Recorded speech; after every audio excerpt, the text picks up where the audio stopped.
What is the current thing that will disgust future generations?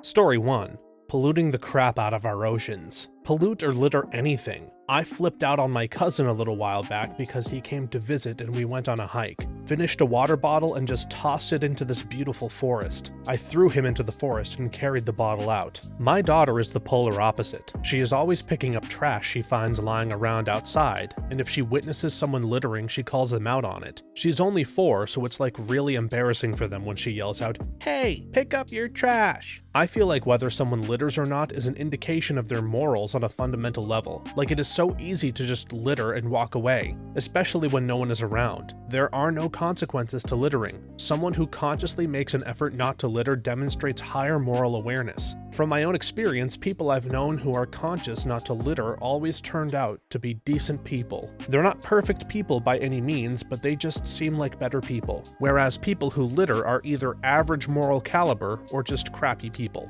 Story 2. The way we treat cancer, hopefully. Sort of there already. Was diagnosed back in May with leukemia. For 9.5 years, I watched my father battle cancer until he passed in 2014. So as a natural thing to compare things to, I would talk to my doctors and they said the type of chemo they did back then is considered barbaric by today's standards, which is what doctors told my dad about treatments 10 years prior to that. Medical treatment is ever evolving. Cancer is just a B.5 to treat. Oh man, my dad told me last Friday that he no longer has cancer tumors per his last checkup. I think he's been holding that information in for 2 months to be sure and wanted to tell us on my mom's birthday. It felt like such a relief, like a weight was lifted off my family. I told my friend the news and I started crying uncontrollably and never experienced that. My dad had to do radiation therapy and he'd always be so sick and tired and in pain, and I hated there was nothing I could do. I hope this is true. I'm dealing with it now. I feel terrible constantly. The worst part is being totally broke. My life savings gone. I can't work right now. I could work from home no problem, but I can't seem to find anything. And everything is so expensive. It's important to find something to keep your mind occupied, and that was usually video games for me. I could ignore the terrible stomach cramps, pain, and headaches. I used to play video games to distract myself, but I had all of my electronics stolen while I was in for emergency surgery. I just want to play the new Forza or Starfield so badly. I miss my gaming PC and Xbox so much. I would play my Steam Deck while sitting for chemo. I noticed other people would play on a Switch or laptop too. When you're sitting there for 2 to 4 hours or longer at a time, you need to occupy your brain so that you can stop thinking of yourself as miserable. Story 3. Dialysis. If you know the process, it's gruesome and medieval. Implantable blood filtering machines would be a nice feature. Technically, we have that in the form of peritoneal dialysis, but it's also quite a gruesome process when you get down to it. But whether you consider it more or less gruesome depends on the prognosis of the patient. Superficially, it's less alarming than blood flowing out of your body and into a machine, but the same issues apply. All of the issues of having intermittent blood filtration as peritoneal dialysis is done nightly, so that, in the meantime, there is still increased inflammation, oxidative stress, and the many burdens on your body that agitate and exacerbate both the condition and any contraindicating ones, with strain upon the heart being notable. Kidney health and heart health lean on each other, and a patient in treatment is still at high risk of heart disease due to kidneys' effect on blood pressure and overall cardiovascular health. Put simply, you're treating their chronic kidney disease, but you're still there to watch the other issues get worse. The mechanism of action for this treatment goes something like this. Toxins accumulate generally due to the dysfunction of the kidneys. Dialytic fluid is introduced to the peritoneum via a catheter. This solution contains some dextrose, some sodium, and a few other mix-ins that will draw toxic materials into it by way of osmosis. This pretty clever solution nonetheless strains the peritoneal wall, which can begin to break down if the patient survives multiple years with their condition. A total breakdown of the peritoneal wall is, put simply, not a super great outcome. During this time, the patient experiences all the other aspects of their chronic kidney condition, such as the inability to urinate, the inability to consume phosphorus, which when consumed in excess will excrete as chalky deposits on the skin, and the chronic fatigue of carrying around your day's metabolic wastes until they are mechanically flushed. Specific to the PD process, however, is that they are typically attached to the machine every night, and for for a length of time greater than the individual would typically sleep. While healthier PD patients may receive as little as 4 hours of PD care a night, less fortunate ones may be on the machine for 12 or more hours. The machine plugs directly into a catheter that sticks out of your stomach. If you mess up connecting your machine to this catheter, you have introduced pathogens directly into your peritoneal cavity. The output of this machine is a piss-like substance that fills a large bag. Think several liters. You can feel the machine taking stuff out of you and putting it in. It's not as bad as dying by many considerations, but it's pretty unpleasant even still. Gruesome more so if you know what is happening and the fact that it is not a treatment plan that typically includes a full recovery. I would personally consider it a treatment of convalescence. It's quite uncomfortable, and it's also a huge PITA. My dad was on it for about 2 years before he had a hernia and had to quit and go on hemodialysis, before he got a transplant eventually. You have a bunch of boxes of a glucose solution, if I recall correctly, and a saline solution that get connected to a machine. You connect the machine to a port around your abdomen and the machine pumps your peritoneum, the area around the stomach, full of the fluid, then sucks it out and repeats it a few times. It's a lot better than hemodialysis, since you can do it at home, which is nice. But if you want to travel anywhere, you have to carry the machine and the fluids with you. It's been a number of years since he was on it. But at the time, they were each 40 pounds or so for a few days worth, plus the machine itself, which is another 40 pounds or so. Yeah, I know that PD stuff well. I'm sorry, man, but that's kind of the reality of it. Your kidneys work 24/7 without PTO or holidays. Hemodialysis is aggressive like that because we're trying to make up for all that lost time. PD is a lot nicer because it's made foolproof to do at home, so it can be done while sleeping or traveling like you said. So rather than making up a weekend's worth of kidney work in 3 to 4 hours, PD can be done over the span of 16 hours even. It's very mild as long as patients are educated well. However, regardless of what I said, it's awful witnessing the downsides. I've had some pretty emotionally taxing patients, just the decline of their health or having a lunch break and hearing a code blue get called into their room. Countless times I've got up to a room where it's empty and perfectly cleaned. There are plenty of benefits and it's extremely relevant, so that's what makes it all worth it to me. Story 4. This is wishful thinking, but post their entire lives onto the internet. It's so weird that we've come full circle on that crap. I have way more OPSEC than my siblings. When I was a kid, my older sister gave out her details in a chat room. We used CompuServe, I believe, and she was in one of the random chat rooms where everyone used to ask age, sex, location. She replied honestly, 12 female New York. Some guy in there told her he was also in New York, and yeah, you know where the story's going. It ended when he came to our goddamn house one afternoon. My sister and I were home alone. Yay latchkey kids in the 80s, and our parents were at work. It was 3:52 p.m., the time on the digital clock seared into my brain. Because we were up in her room on the computer, and the front door opened, we froze, staring at each other. We could hear heavy footsteps downstairs, and a scratched male voice saying, "Hello? Lori? Hello?" We both dove behind her bed. She had the presence of mind to grab the cordless phone from her nightstand. Remember, no cell phones. I had the foresight to turn off the monitor on the computer so that he wouldn't know we were in there. She called our mom in a panic, whisper shouting that there was a man in the house. My mom worked in the city about an hour away. I can't imagine how scared she was knowing her 2 girls were home alone with some internet creep. Mom worked for some rich guy who had several phone lines, so she panic dialed our next door neighbor. He was an extremely big Italian guy who worked as a criminal defense lawyer in the 80s in New York City. So you can draw some conclusions there. He worked odd hours and we got lucky. He was home. I used to be scared of that neighbor. After hearing him burst into our house and beat the tar out of that creepo, I ran to him and hugged his leg and wouldn't let go until Mom got home. Creepo scraped himself off the pavement, limped to his car and left. Neighbor didn't try to stop him, probably because 2 screaming little girls were attached to him. He had 2 little girls himself, I believe. I don't think the police got involved on either side. If you're reading this, neighbor guy, you're still my hero. And you're still scary. I have a feeling it will swing the other way. Gen Z's children will naturally rebel to some extent against the habits/traits of their parents, although obviously they will have access to and obviously use and take part in things we cannot even comprehend. Nothing really changes, and society is always about to collapse.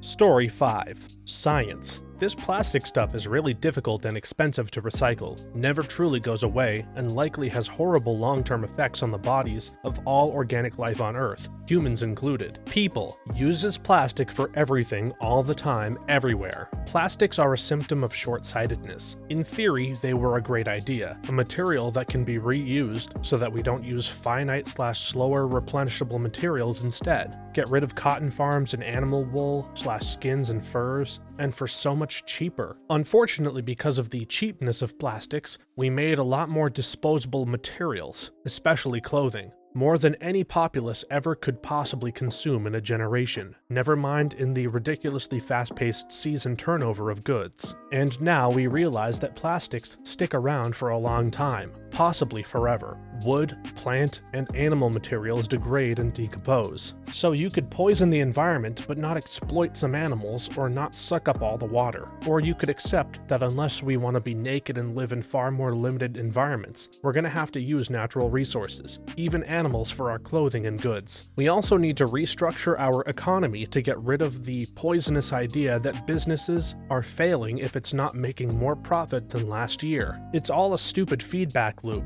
Things should last. We don't need new every single year. If profit is steady, then business is good. It doesn't need to grow more. One thing that frustrates me about plastic is even as I try to reduce my usage, a lot of time the damage is already being done. Like, I didn't ask for a straw with my sippy cup at Starbucks, or a plastic fork with my to-go order. I don't need or want it. Without asking though, they put it in and now it's being wasted. Yes, I could make the food myself at home, but that is a separate issue. Very true. However, it's the producer's problem. We as consumers use what is given to us, /what is affordable. Someone goes to Starbucks, orders a drink and receives a paper straw, but Starbucks gives plastic cups. Why should the consumer be held liable and not the companies that mass-produce plastic? Another example, companies that used to be in glass bottles switched to plastic, i.e. Sobe drinks, Snapple, etc. We as consumers should do our part to minimize the use, but when it's so widely available, what more can we do, aside from doing our part to not consume and recycle? Story 6. Overuse of antibiotics. Not just on humans. Most antibiotics are used on livestock and animal agriculture. Human use only accounts for about a third of all antibiotic use. University AG scientists in the US here, this is often overstated and outright misunderstood. Most antibiotics used for livestock are either ones not feasible for humans' use, i.e. human toxicity, or ones we basically wrecked with human use already. Then you have some chemicals classified as antibiotics that are more probiotic or beneficial bacteria in the gut that help with feed efficiency. These often don't really pay for farmers, but they also aren't affecting human medical use. Adding antibiotics like this that have a high volume end up biasing by weight usage estimates when you try to compare to human use, in addition to comparing across classes in general. The reality in the US, though, is that you really can't get a hold of antibiotics to use in feed. Even if you have one of the niche uses for antibiotic feed, like if your cows on pasture have pink eye running rampant to the point that they are losing eyes, you can only try to play whack-a-mole treating individual ones while the disease spreads to others. If you ask your vet for treated feed for the whole herd, even in this scenario, they say they are just too many regulatory hurdles for them to approve what was supposed to be justified use for animal welfare. In short, internet depictions of this are often very different from what farmers are actually doing or dealing with.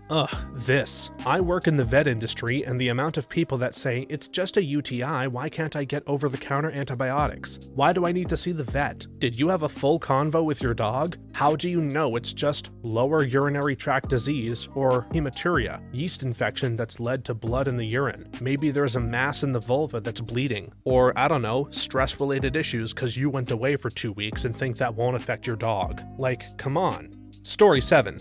Being in places with no cell or internet signal. I lived in a small town where there was almost no signal recently, but I'm seeing fewer and fewer places where that is the case. It was only a few years ago that I would have to download a few podcasts for a 2-hour road trip. Coverage has gotten so good I no longer have to prepare my travel media. I live a hair over a mile from the nearest tower to my house, my cell company even. I can stand in my driveway and see it. It's on top of the water tower. I'm in a small town in Wisconsin and can't even get internet besides satellite. can't even get dial-up, and I routinely don't have cell service. They tried telling me that I live in a low-coverage area. I blew up at them after that, and yet my only other choice is to have nothing. I tried satellite internet a while ago and it was garbage. Speeds were fine, but the severely limited data cap, and it is on a rolling 30 days, basically made it useless. Standing across the street from the tower, I can't even get a signal. Recorded a video of me standing across the street and not even being able to check my voicemail. F US Cellular. Low coverage area my ass.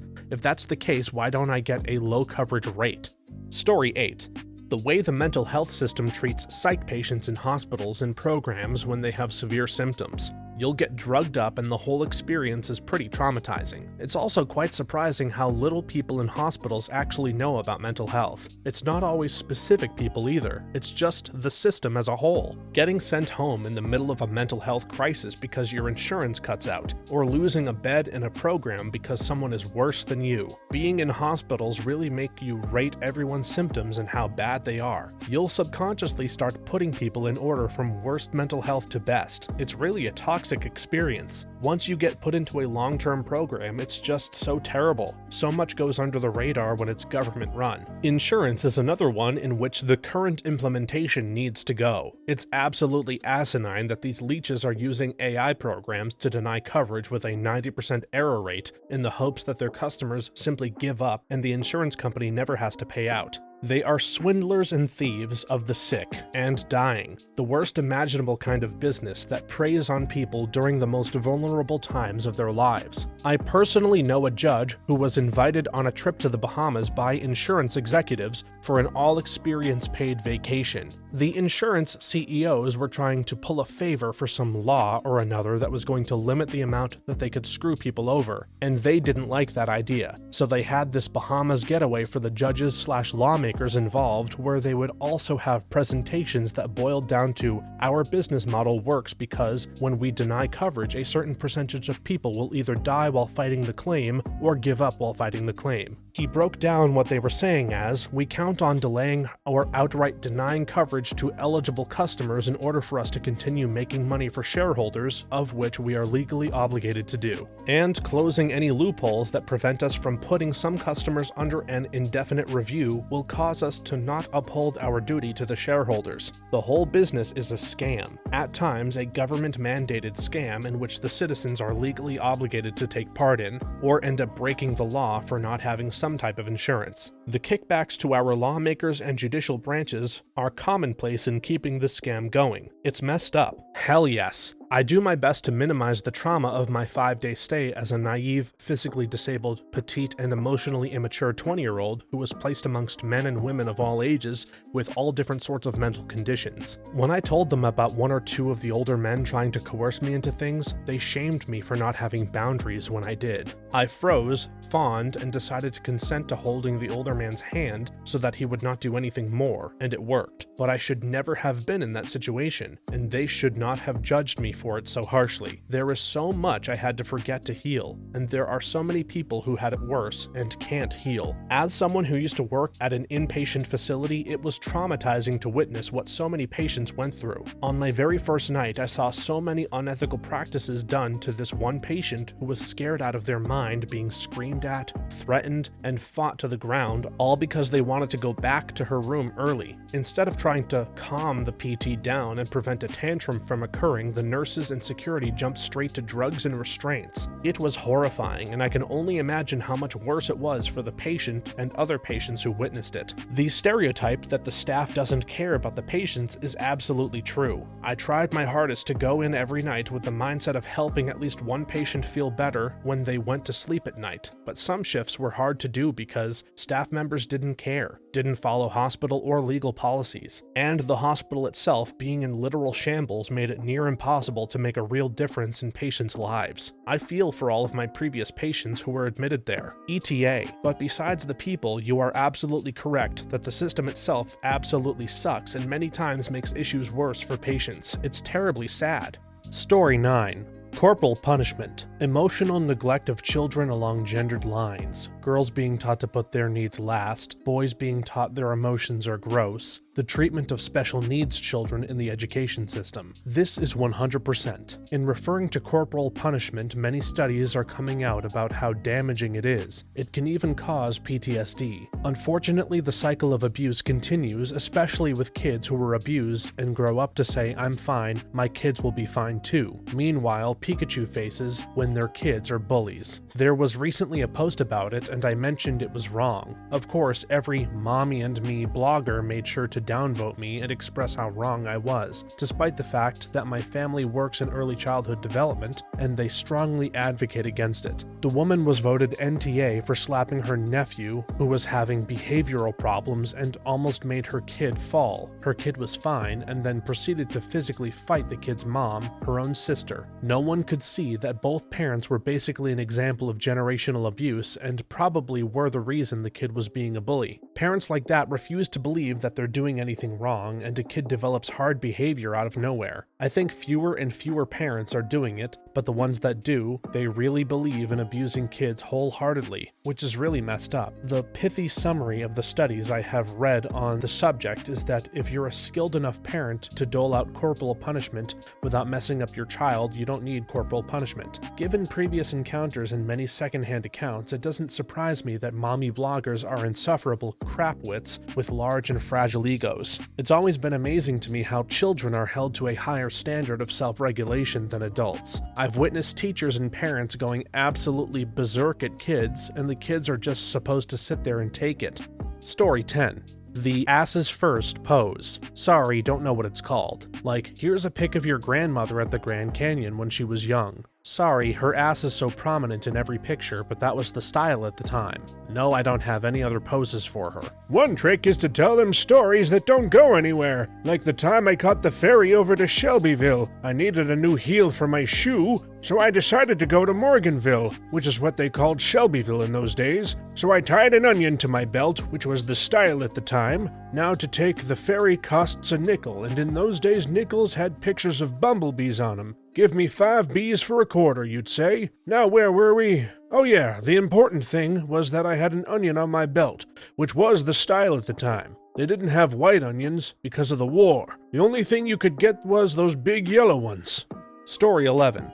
Working 5 days a week, hopefully. They're already pushing back on hybrid work with 1 more day in the office. BS. We worked from home for 2 years and got everything done. All my meetings are in a cubicle, as are my coworkers. So I hear people's hour-long meetings, or when I'm at home and my group is in the office. The microphones are so sensitive that water cooler chats 10 feet away get picked up. Oh, and the meeting rooms are always occupied, also with Zoom calls. Then there are 8 guys taking a crap at the same time in the bathroom at 10 a.m. One a-hole had the audio of TikToks going while taking a dump. But camaraderie! I find it fascinating that my company, as well as most others, measured a noticeable increase in productivity. Yet early this year, they mandated that folks within 30 miles of an office come back 3+ days a week. And now they're complaining about productivity decreases. It's not that hard.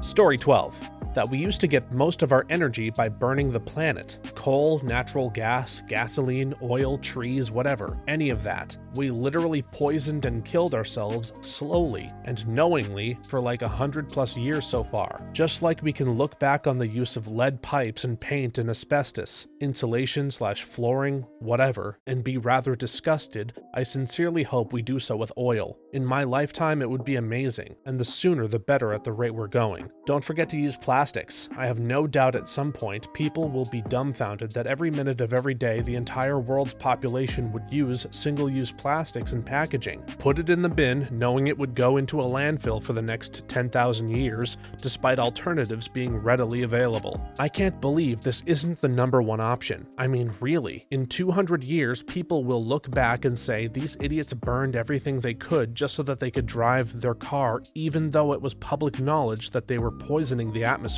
It's so obvious that it's wrong. It's so obvious that it's extremely harmful, but we keep on doing it anyway because the incentives don't align. What's long-term good for society is not necessarily the optimal short-term choice for the individual. These misaligned incentives are costing us. Story 13. I really think a long time from now we'll view how we treat animals pretty distastefully. Elephants bury their dead and can paint. Dolphins have language, and some are growing thumbs. They're clearly more sentient than we give them credit for, and we use our lack of understanding of consciousness to justify it. If I can add to your list, pigs can learn how to play video games. A fish and a mouse are among the most recent animals to have passed the mirror test. Pigs, fish, and mice are among the animals excluded from protection under the Federal Animal Welfare Act. Most state anti-cruelty laws don't cover these types of animals either, and those that do on paper are rarely enforced in actual practice with regard to animals raised for food production or research. I think a lot of people have a very understandable misconception that cruelty to animals is illegal, but in many cases in which it occurs on a mass scale with business interests involved, it is legal depending on which species the animal is, and all of it would inspire a rightful outcry if the same treatment were happening to dogs or cats. I fully believe that in a few hundred years people will think that eating meat is as wrong as owning slaves. I say this as someone who eats meat. It's inevitable that eventually artificial meat will be cheaper, healthier, tastier than real meat. Maybe not in 10 years, maybe not in 50 years, but eventually. We're too good as scientists to not eventually figure this out. As this happens, real meat consumption will fade out. Why would you eat the real thing when it's worse in every measurable way? Sure, some people will refuse to change, but over decades, these people will become smaller and smaller of a percentage of population. Eventually, it'll get banned altogether due to some combination of health reasons, moral reasons, and environmental reasons. Add 100 years to that, and nobody alive will have ever eaten meat. Add another 100 years, and nobody will have ever known anybody who ever ate meat. At this point, eating meat will just be something barbaric from history. Add to the fact that history is rarely taught with much nuance.